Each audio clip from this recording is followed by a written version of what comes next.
Hey everybody, how's it going? Welcome back to another gear review. I have changed scenery here a little bit, gotten out of the house. A nice pace of scenery, got a nice sunset going on over there. And today I want to talk about some more GoPro products, In this video we're talking about this GoPro Remote here, which I've picked up and I'm excited to use out on the river. I've tested it out a little bit and I wanted to talk about it here a little bit with you guys as well. This remote is extremely simple. It's just got 4 buttons basically. One's the power button here on the top, the other 2 are a mode change and setting button, and the last big button right here on the front, as you can tell, the big red circle, that's your shutter button basically. What does this remote really allow you to do? Well, it allows you to basically work your GoPro without actually having to touch the camera itself, which if you're like me and you like putting your GoPro out on a big pole off the back of your boat or somewhere else where you can't really get to it really easily, that's where this little remote comes into play. And with the newer features on the GoPro 9 here, with that, the spot capture feature where it basically, you leave it on and it'll actually record, after you press the shutter button, it'll actually record for the past like 15 seconds, past 30 seconds, or whatever the settings are on your GoPro. That's pretty cool. You could just use this without having to fumble around for the button, either on top of your helmet or if it's back behind you in the boat. So that's pretty cool. The GoPro Remote here also comes with this handy dandy wrist mount or wristband. It's nice. You just wrap it around your wrist and you can use it whenever you want. So I'm wrapping it around there. It's just a piece of Velcro. It is something to be concerned about if you're doing a clean line principle anywhere. But there it goes. It's on my wrist, ready to go. Got a big access. I got access to the big record button there, the big shutter button. I got power button here on the top, and then the 2 other buttons there on the side. So it's nice. It definitely, you definitely feel it on your wrist. I haven't worn it with my dry suit on yet, but I am, looking forward to doing that once I get back out on the river. And again, with all this weather, who knows when that's going to be.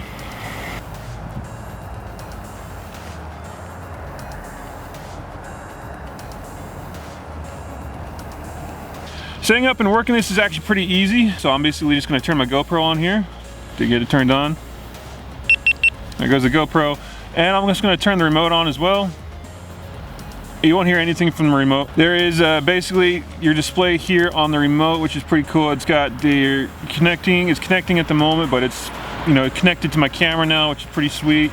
And from here I can basically go in and hit this mode button and change the different modes on my camera, which is pretty sweet. So you can sort of see that as I'm pressing on the button here, my camera is actually changing modes, which is pretty sweet.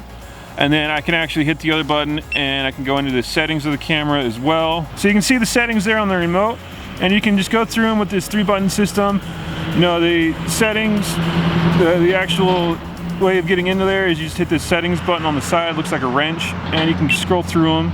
So the settings button goes up, the mode button goes down, and you can hear the GoPro beeping about it. We can scroll through a whole bunch of stuff, and of course this big red button there on the bottom is just the enter button. So pretty simple to use. Like I said before, you can hit this mode button and actually change the modes on it. So now it's in camera mode, hit it again, and it is in time-lapse mode. And then one more time, and we're back to video. So pretty cool little thing. I'm pretty excited to use this little guy out on the river. GoPro does say that it is water resistant up to a point. Though with the kind of rubbery flap that goes over the C cable plug-in spot, I wouldn't trust it to be completely waterproof. I do really want to test this out on the river. I will get pretty bummed out if I do break this on the river, especially with water damage, because this is about a $50 little remote here, which kind of pricey for just this guy, but what it can do is pretty sweet. So I'm excited to test it out. This is just a little, get to know the remote a little bit more. I will be testing this out once, rafting season kicks on again, or if I go out, skiing anytime soon. Kind of need a bit more snow to do that. Other than that, if you guys have any questions or comments about this little guy here, or the GoPro 9, I did a little video about the GoPro 9 already. Here we go, the GoPro 9 there. I did a review on that already. I'll leave a link to this little guy and the GoPro 9 on Amazon down in the description as well. And again, if you have any questions or comments, please leave them down there in the comment section below. Give the video a thumbs up if you liked the video. If you didn't like the video, please give me, some sort of critique down there in the comments. I'd love to read over that. And if you haven't subscribed yet, please consider subscribing. And I will catch you guys in the next video.